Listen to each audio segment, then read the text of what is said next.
Good morning, and welcome back to the channel. Today, as you're watching this, not as I'm filming this, it's my birthday. I'm turning 31 on the 31st, so it's my golden birthday. You guys saw the last vlog. You saw I did my nails gold in honor of the occasion. Yeah, I'm officially in my 30s. I feel like, you know, you turn 30 and it's like a whole thing, and then now I'm in my 30s. I don't know. Right, August? What do you think? You're not even 1 year old yet. God, I have so much to teach you. And I have so much to teach you. Just kidding, I don't have anything to really teach you. But we are going to do a 31 things I learned by 31. I wrote down a lot of stuff. I had more to say than I realized, which I think is kind of the case every single time I want to say something. I always have more to say than I realize. I love my birthday. I'm a Gemini, and I don't really believe in astrology too deeply, but I like reading horoscopes for fun, and I've always liked the idea of being a Gemini. I like what Geminis represent. I feel like I really enjoy being one of the more chaotic star signs. I do have a Gemini tattoo on me. I like the aesthetic of it, but that was more so like I like stars and constellations, as opposed to, because it's the literal constellation Gemini, as opposed to like the horoscope sign Gemini. I also just like May 31st, 531. I love odd numbers, so my birthday is 53193, and I love all of those numbers. So I've always really liked my birthday. This year we're not doing too much. My next vlog will be like like what I did on my birthday vlog, I think, if I timed it out right, maybe 2 vlogs from now. But Mario's just gonna take the day off. We're gonna have a little family day. All I asked for my birthday was to get some really good pictures with August, because I have like a lot of pictures with him, but I'm always like in my sweatpants, or we're just like around the house. So I want to like get cute little outfits on, go somewhere and take some pictures with the family. And then on Saturday we have friends coming over to play board games and hang out. Okay, it is it's 9:30. We're having a later start to the day, but I thought I would just slowly trickle in these 31 things I learned by 31 throughout the day, because it'll be more exciting than sitting down and just saying them all to you straight to camera. Anyway, I'm here sitting with August. He's just eating his breakfast, and we're just sitting up for a few minutes just so that he doesn't spit up. 31 is a lot of things to get through, so we got to get going. Okay, 31 things I learned by 31. Number 1, nobody cares about your appearance as much as you do. Obviously, right now I look a little wild because I just woke up. Well, I didn't just wake up, but I just got out of bed. But in general, I feel like the things that we're often insecure about, like physically, are things that other people either don't notice or don't care about half as much as we do. The thing that really like nailed this lesson home for me, because it's something that, you know, people say all the time, but I'm just like, okay, is, you know, Mario has a lot of insecurities. And sometimes he'll say something like, oh, this really bothers me about me. And I'll look at him like he has 25 heads, because I'm like, oh, A, I have literally never noticed that as a problem. And B, I think he's the most attractive man I've ever met in my entire life. So every time he points something out that he thinks is wrong with him, I'm just like, huh? You know what I mean? But the reality is all of us are insecure about something, right? Very few people are 100% secure in every single aspect of their physical appearance, but I promise you that nobody cares about that thing as much as you do. I get a lot of questions that are like, where do you get your confidence from? How are you so confident? Blah, blah, blah. I don't think I'm perfect. I don't think I'm the hottest person in the world. What I do think is that the little things that bother me cannot stand in the way of feeling good about myself, because they truly, truly only bother me. So that's my first lesson. No one cares about your appearance as much as you do. Okay, number 2. There is no shame in wholeheartedly loving something. This is a lesson that I learned probably like somewhere in my early 20s.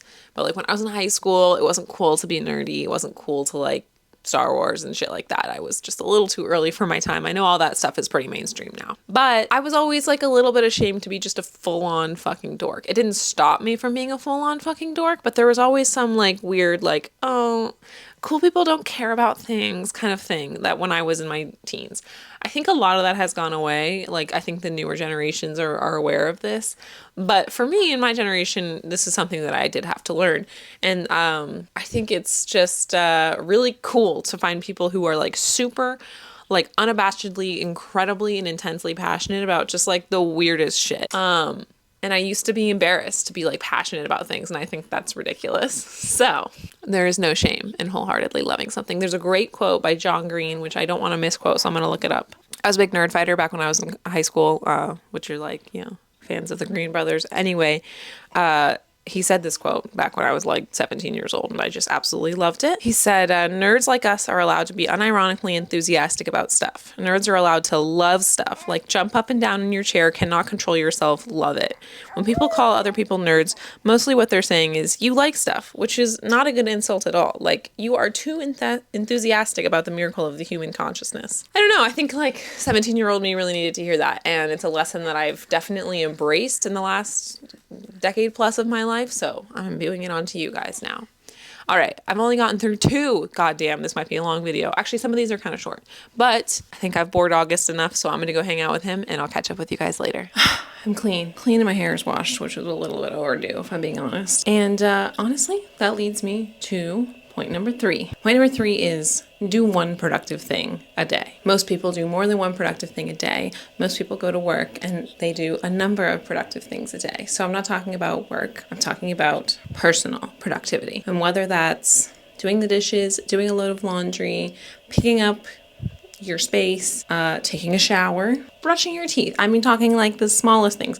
Obviously, for most people, these are daily tasks that everybody does. Everybody takes a shower and brushes their teeth every single day. But for people with mental health problems, that's me. Sometimes these things can seem insurmountable. Now, it's interesting because my mental health problems are always at odds with each other. I have this desire for things to be clean, tidy, organized, and efficient. And then I get really depressed, and literally taking a shower is a humongous chore for me. The older I get, the better I've been about prioritizing like my personal hygiene in my home and all of those things. My point is doing one productive thing a day, even if it's as small as brushing your teeth or taking a shower, or as big as cleaning the bathroom or cleaning the kitchen or whatever, goes a long way in helping you feel like your sense of purpose has been fulfilled for the day. Back when I was working every single day, 40 to 80 hours a week, depending on what job I was on, I would often not do the dishes, not do my laundry, not clean the house for like weeks and weeks and weeks, because I would go to work and I would come home and it would be everything. It would take everything in my power just to get the makeup off my face before I went to bed. And despite being an extraordinarily busy person, because I was working so much, I was just falling deeper and deeper and deeper into this state of depression, and I couldn't quite put my finger on why. And then I realized it was because I was letting my personal space, my home, just completely fall apart around me. Now that I'm home all the time, because I work an extremely flexible at-home job, I'm able to, keep the house in order. But when my mental health goes away and I sort of let things fall into like a somewhat state of disrepair, there's a noticeable impact on my mood. I have learned over the past 31 years that even if I don't do the dishes and don't pick up the house and don't get to the grocery store or whatever, as long as I do one thing that day, I can go to bed feeling like the day wasn't a waste. Okay, it's really sticky in this bathroom and I'm sweating because I just took a hot shower, so I'm gonna finish up. I'm getting another spray tan tonight, so I can't put lotion on and I feel so dry. Number 4. Drink more water than you think you need. I go through phases of drinking a lot of water. I'm currently in a phase of drinking a shitload of water because of all the breastfeeding. Even before the baby of it all, I went through phases of drinking like a gallon of water a day, or, making sure I always had a water bottle on my desk. And then I would go through phases of like, hopefully I get a glass of water in at dinner. In my opinion, I feel better, I look better, I am better when I am well hydrated. This is a scientific fact, I think. Of course, there's a world where you can drink too much water, but very few people get to that point. I think you need more water than you think.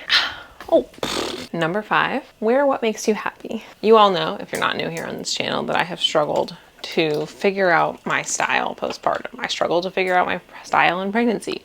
Before that, I had a pretty goofy sense of style. I was very comfortable in my own skin, and I had a lot of clothes that I really liked. And even though I'm still struggling to figure out exactly where I'm landing in that regard as my life changes so much, one thing that I know for a fact and that has always guided my decisions in this field is that I can wear whatever makes me happy. And essentially what this really means is, while I do like following trends here and there if I think they're cute, I really stopped chasing the trend cycle. Many years ago, I was just like, I'm gonna wear what I think is cute. And if I think rompers are cute, I'm wearing a romper right now, then I'm gonna buy a bunch and wear them. And when they inevitably go out of style, I'm still gonna have all those rompers and I'm still gonna wear them just because I still think they're cute, even if the world has aged out of them. I also think this is easier to do the older you get. I just up until I got pregnant, I really knew myself and I knew my style, and I didn't have to worry about what was on trend because I knew what I liked to wear. I think that's why, you know, I've been trying so hard to reclaim and refine that because it was such a huge part of my identity. At the end of the day, the lesson here is to stop following trends and wear what makes you happy. Okay, number 6. Admitting your weaknesses is a strength. For so long, especially when I was younger, I never wanted to admit that I was wrong or that I didn't know something or that I couldn't do something. It was just like, I don't know, maybe it was something in the way I was raised. I had this like need to always be right and always know what was going on and what I was doing, but I certainly didn't. And the older I got, the more I realized that like admitting I don't know something or admitting that I'm wrong often allows me to learn more and become a better person. Admitting that I'm wrong in an argument often allows people to feel more comfortable around me, especially if I was wrong and that person is due their apology.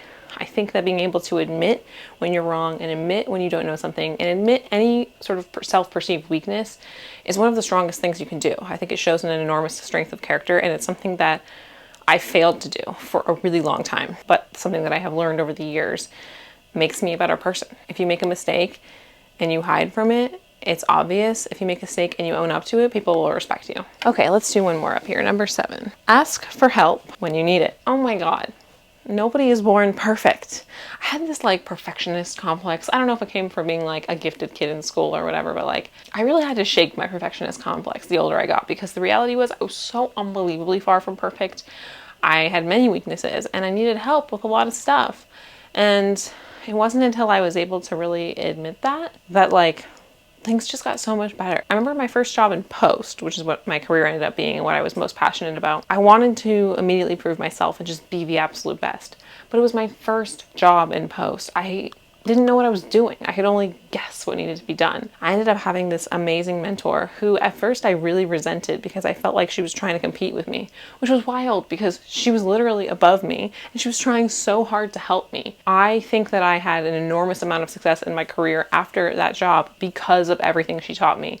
And looking back, I am like so unbelievably grateful for her help, something that she knows now. But I was just like a little snotty 23-year-old when I first started because I was so ashamed to have to ask for help in something that I didn't know anything about and wanted to learn about. Don't be afraid to ask for help. And it's not just work related. I mean, it's in anything. Honestly, people want to help you. I love helping other people. I love giving people advice. Other people feel probably the same way. And so if I see someone that's doing something that I really like or think is really cool or need a little extra advice in, I go and ask them. Okay, I have so many things to hang. I've literally hung 2 things in the time that I've talked to you guys. So I gotta focus on this and I'll talk to you guys later. Okay, number 8, don't take your friends for granted. I have been so blessed in my life to meet many people who I consider very good friends of mine. Life and circumstances have taken me physically away from many of them. However, I still feel so lucky to have them. One thing that I'm still not very good at is keeping in contact with my friends who I love very much. Fortunately, I have friends who are much better at that than I am, but I try really hard all the time to be a good friend to those I love and care about, even if they're a million miles away. That being said, I still have many great friends here in California and Los Angeles, and I think the older I get, the more I'm realizing how valuable those relationships are, because it's really hard to make friends as an adult. It was so easy to make friends in high school, it was so easy to make friends in college, and then I don't know, it was so easy to make friends when I was younger. I felt like there was just, everybody was like looking for their people, but now that I'm in my 30s, I feel like a lot of people have found their people, and it's hard to break into pre-existing circles. My best friend is my partner and I love my husband to death, but I think it's really important not to take other friendships, normal friendships, for granted. Having people in your life who love you that aren't related to you, that's pretty special. Number 9, self-love is a daily practice. I used to preach this a lot on this channel back when I was doing my eating disorder recovery videos because it's true and it's important. I think it's very true that you have a lot less love to give for others if you don't have love within yourself. I didn't want to admit that for a really long time because I had no love within myself, but I had lots of love for others. But I wasn't showing up for them properly, and I wasn't showing up for myself properly at all. So self-love is a daily practice. For a lot of people, it just doesn't come naturally to us.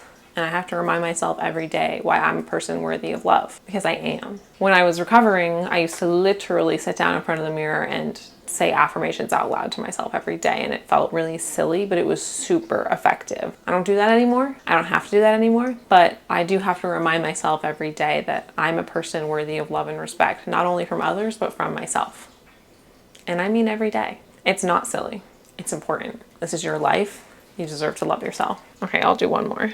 Oh, this is a big one. Number 10. There is no one right path in life. Honestly, pretty much all of us are just making it up as we go along, right? We may have expectations and goals for ourselves, things we want to do, careers we want to have, families we want to make, people we think we want to be, but what's right for one person is not right for all. What's possible for one person is not possible for all. I used to think, having this illustrious and important career was like the absolute number one thing I had to do in my life. Why did I have to do it? I don't know. I felt like I needed to. I felt like I had to. There was a long period of time where I wanted to, but then that want went away and I was still chasing this career that was killing me. And I realized that what I actually wanted in my heart was to be more family oriented. And it still took me a few years after I made that realization to do anything about it, because it went against everything I thought I should be doing in my life. But what I came to learn is that there is no one right path in life for everybody. And like I said, we're literally all making it up as we go. I'm not a religious person. I'm not even a particularly spiritual person. I don't think anything happens to us in the afterlife. So this life is all we have. And it took me way too long to realize that I should just be able to do what I want with it. As long as I'm not hurting anybody else and I'm able to take care of myself, everything else is completely up to me. And why not make the most of the time on this earth that I've been given? It's also helped me in not judging other people for their life paths. I used to think I was better than other people because of the career I had, which is just so wild. Everybody's doing their own thing, and hopefully everybody's doing the thing that makes them the happiest that they're feasibly able to do. I've really realized the older I got that everybody's idea of success is different, and there's no reason to judge anybody for what they got going on in their own lives. So yeah, learning that there is no one right path in life seems like a simple concept, but it's definitely probably one of the biggest lessons that I've learned in my life. All the pump parts are clean and put away. I only pump once a day. I can't imagine women who pump every single time. Oh my God, so many dishes. Good for you, girl. Alrighty, where were we? We were at number 11. Number 11, August. What do you think about that? Marriage is a promise that you must work to keep. I guess you can replace marriage with any sort of long-term romantic commitment. I thought I brought 2 elastics in. But I guess what I'm just really trying to say with this one is that once you say I do, it's not happily ever after. Your relationship is a choice that you made and a promise that you made that is going to take work to keep. Hopefully, the person that you chose is the right one, and even though it's a lot of work, it's worth it every single time because you're in love. That's how at least it feels for me. But I don't take my husband for granted. I don't take this commitment and the promise that we've made for granted. I know he doesn't either. It took us 7 years to get married from when we first started dating, and that's because it was just not something that we went into lightly or quickly. And it's something that we know we're going to have to work on every single day to make it all the way to the end of our lives, which is both of our goals. But yeah, I'll keep that one short and sweet. Marriage is a promise you have to work to keep every single day. And I only brought 1 elastic in. I don't know why. So hold on, let me go get another fucking hair elastic, August. Oh, here it is. Ugh, I knew I brought a second one. Never mind. Okay, number 12. This one's short and sweet, but it is in fact a life lesson I've learned. Floss your teeth before you brush them. For so long, I did it the other way around. I brushed my teeth and then I floss them. I don't know if there is one specifically right way, but then one day, a couple years ago, I was listening to randomly a Big Brother podcast, and one of the people on there was a dentist, and they said to floss before brushing. You don't even have teeth. You don't care. But for those of us with teeth, he said that brushing before flossing was like taking a, this is I think literally what he said, and it's always stuck with me. It's like taking a poop and rubbing your butt cheeks before wiping your butt crack.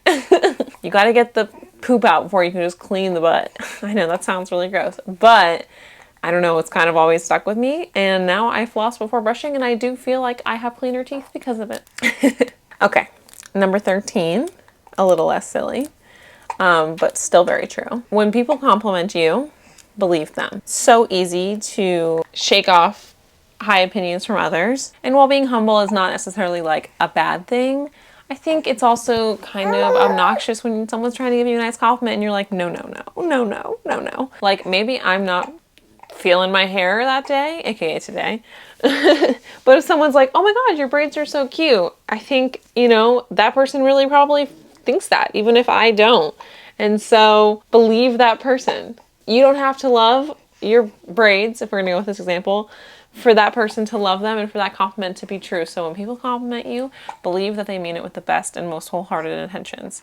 And I think it will help you start to see yourself in a better light as well. I used to be like, every single time someone would give me a compliment, I'd be like, no, no, no, no, no, no. And then a switch flipped and I was like, really? You like my hair? You like my outfit? You like my stunning, smiling, shining personality? You like my YouTube videos? Like, I started to believe them and it gave me a lot more confidence, which was really helpful in my self-confidence journey. Okay, should we do two more? Two more and then we'll be at 15. We'll be almost halfway done. Okay, number 14, your job is not your life. Okay, I'm sure that there are many people out there who love their jobs. I've had jobs that I absolutely loved. I love my current job a lot.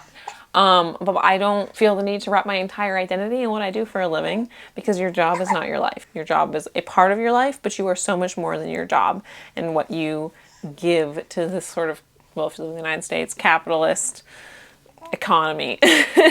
That's a big one, especially when I was younger. You know, I worked so hard in school to get myself into this career, and then I just felt like my career was everything, especially because I was working so many hours. But God, I've never felt more freedom than when I made the realization that your job is not your life. It's not. You won't have a job for a very long time. Lucky boy, you're my job. Well, you're one of them. And to get to the almost halfway point, number 15, I never really had to learn this lesson because this was something my parents taught me early on, but God, is it something that remains true 31 years later. Being on time is just polite. I don't know if it's because of the city I live in or whatever, but people who are intentionally late to things or habitually late to things are kind of my biggest pet peeve in the whole world. It's really not that hard to take the time to figure out what you need to do to leave to be on time somewhere. And if it's just for yourself, then whatever, be late.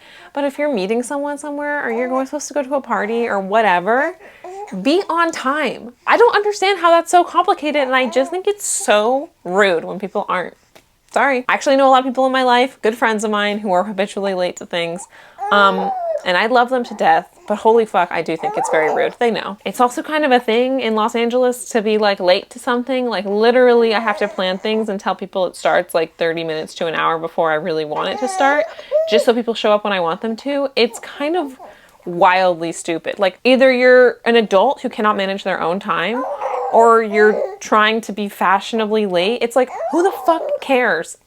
Be early. Honestly, for me, if I'm not early, I feel like I'm late.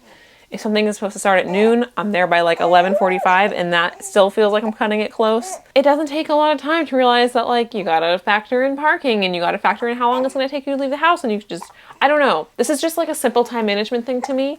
And I don't know, I'm really good at time management, so maybe that's just why it's such a thing, but being on time is polite.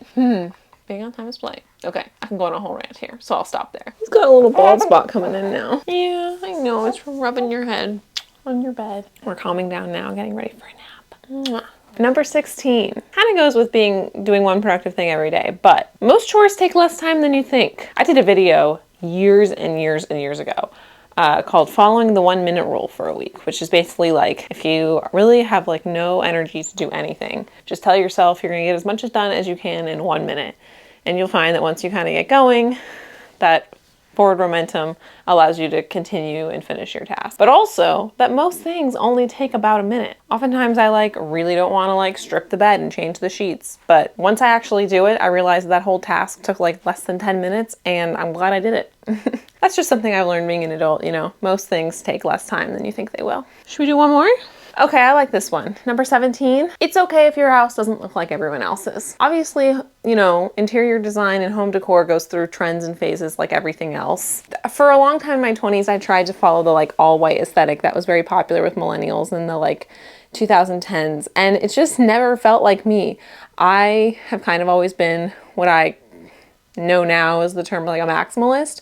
I like color and I like cozy, lived in spaces. Now there's a whole trend of maximalism, but I don't know, my house doesn't really look like that either. My house just reflects my life and my space and my interests, which is colorful, a little dark, very cozy, homey, and I don't know, I feel like really screams Mario in me. It's certainly not what anyone else's house looks like that I've ever seen that's popular online. And being a content creator sort of in the influencer space, I oftentimes, you know, feel myself comparing my home, but at the end of the day, I have no regrets. Your house doesn't have to look like anyone else's.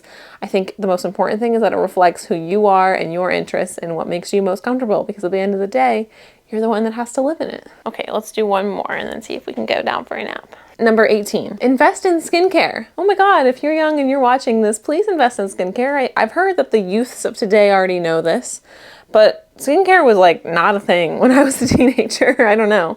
I didn't even really get a good skincare routine until I was like 27. And obviously my skin is the worst it's ever been right now because pregnancy and postpartum have really thrown it for a loop. Going off birth control really threw it for a loop. But I wish I had just started applying a daily moisturizer when I was like in high school. That's all I really have to say about that. I think it's pretty self-explanatory. Everyone ages, and if you want to age gracefully, put on some lotion. Should we go for a nap? Yes. Oh, I think it's time. I'm having leftover guacamole for lunch. I made so much fucking guacamole the other day.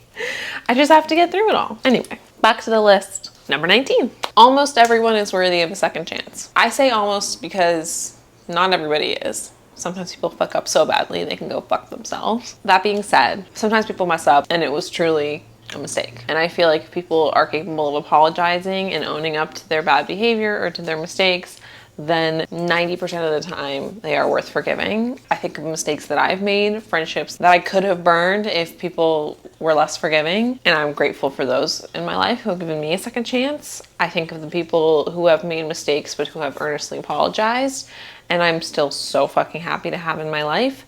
So I think this is like a big, good lesson that almost everyone is worthy of a second chance. Finding forgiveness in your heart is another sign of strength, in my opinion. That being said, you know, it's also healthy to have boundaries. If someone really fucks up, fuck them, like I said.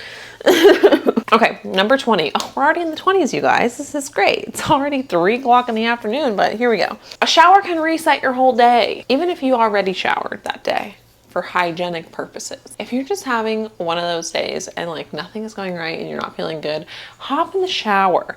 Do an everything shower. Reset your whole body. For me, it just always makes me feel better. If I'm just feeling like, ugh, I get in the shower. I don't know why, but it always makes me feel better. Maybe you guys should try it. Okay, I want to chip and guac and then we can move on. This is a big one, you guys. You know, I haven't suffered from my eating disorder in, how long has it been since I recovered? Almost a decade. So 9 years. So I don't often meditate too much on that period of my life, but a lot of personal growth came from the recovery of my eating disorder, even if it was a long time ago. So a lot of life lessons I've learned kind of stem from there. And this is a big one. Maybe the biggest one that helped me get through that whole thing. Number 21, your body is not what defines you. I think earlier I said your job doesn't define you. Well, guess what? Neither does your physical body. Your body is a vessel for your soul. It is just a flesh suit that carries around the real you, who you really are. Your kindness, your empathy, your interests, your zaniness, your whole personality. That's who you are. Those are the parts that actually matter, that other people will find and be interested in and care about. Your body does not define you. I don't even have too much to say to elaborate on that. If you need to hear stuff like that, go back and check out all my old eating disorder recovery content. I'll never take it down. It's always on this channel. Let's do one more. Number 22, comparison is the thief of joy. That's a quote. Don't know who it's from. Definitely not original to me, but another thing that when I was recovering was super helpful and goes beyond just like comparing your physical self, but just comparing anything. Everyone's their own unique special flower. Everyone's their own unique special snowflake. And others' successes have nothing to do with my own, and others' failures have nothing to do with my own. I don't compare. I just appreciate everyone for what they bring to the table, because everyone truly brings something so special and unique. And I think that what makes us all different is what makes us all interesting. I used to really want to be thin. I used to really want, you know, I don't know, stuff that other people have, whatever. I used to want things because other people had them, or because I was comparing my life to, I don't know, an influencer or a really successful friend and wondering why my things didn't look like that. But that wasn't helping anybody, and it was just creating rifts and divides between me and the people I love and care about. So at the end of the day, comparison. It's the thief of joy. Now, I don't really compare myself to anybody. I'm kind of my own person, and everybody that I know is their own person. And guess what? I am so much happier. Like, truly so much happier. This is a lesson I learned many, many years ago. And literally is one of the most freeing things, I think, that I've ever sort of realized. Okay, August, where were we? All right, number 23. I gotta start getting through these. The day is getting away from me. Dye your hair. Get the tattoo. Get the piercing. Do what you want with your fucking self, okay? My mom would never let me dye my hair when I was a kid or do any piercings besides my ears and was a big no tattoo person. I have like, I don't know, however many tattoos I got, 9, 10, whatever. I got tattoos. I've dyed my hair many, many, many times. Purple being my absolute favorite.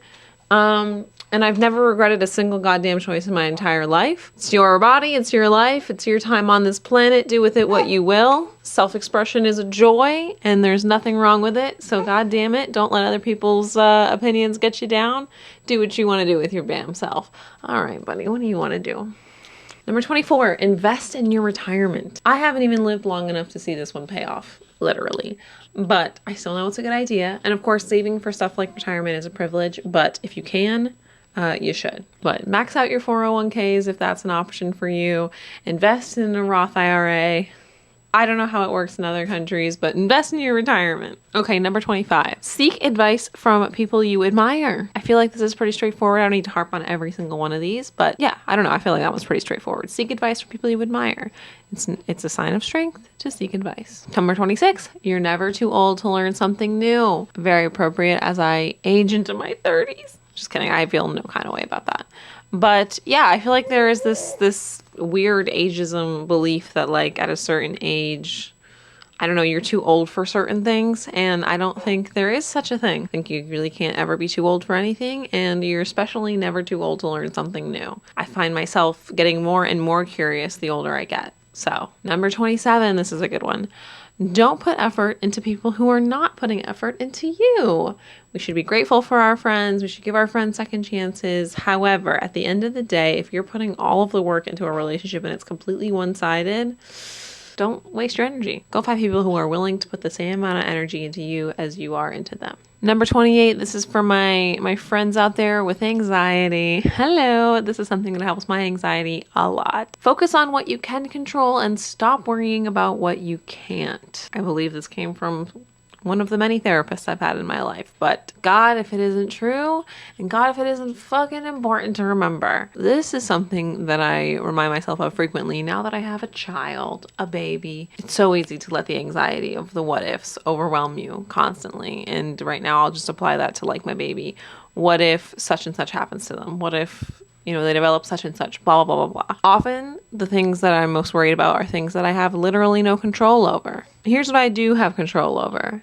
Is he engaged and happy? Is he clean? Is he fed? All I can do is take control over what I have control on. And if I just constantly get weighed down with the what ifs of things that I have absolutely no say over, I mean, I would be paralyzed by fear constantly, which of course is anxiety.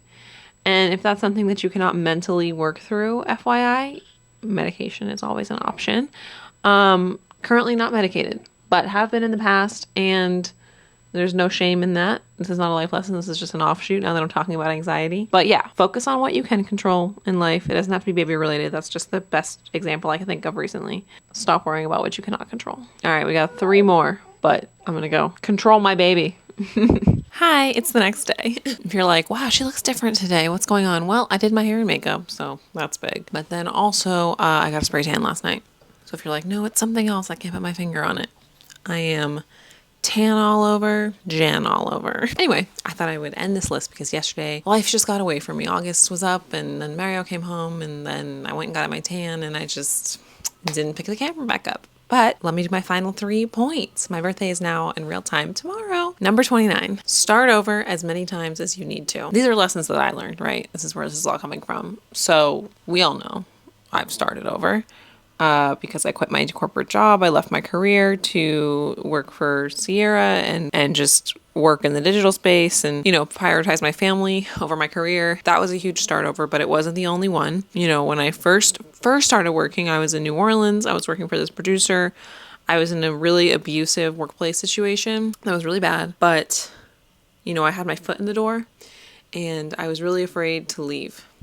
Mostly because he told me if I left, I would never work again, but fuck that guy. I did work again and I was far more successful, but I was really afraid. I was afraid to leave New Orleans. I was afraid to quit my job with no backup plan, which I did at the age of 23.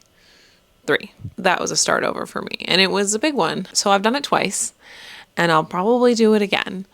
And I just think that it's really important to remember that, you can set your life out on a path and then realize days, months, weeks, years down the line that this path isn't working for you anymore and do something new. You can go to medical school in your 50s. You can decide you want kids when you're 38.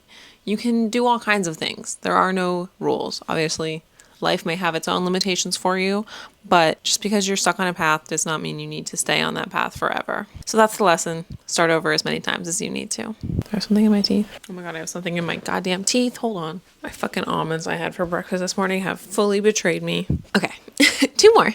Number 30. Be the best version of yourself for yourself and not for anyone else. You don't owe anyone anything.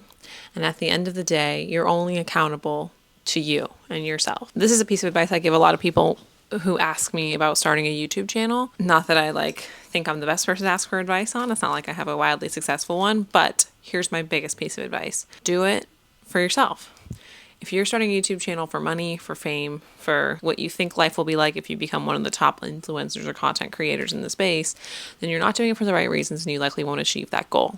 You have to just be doing it because you love doing whatever it is that you're making videos about.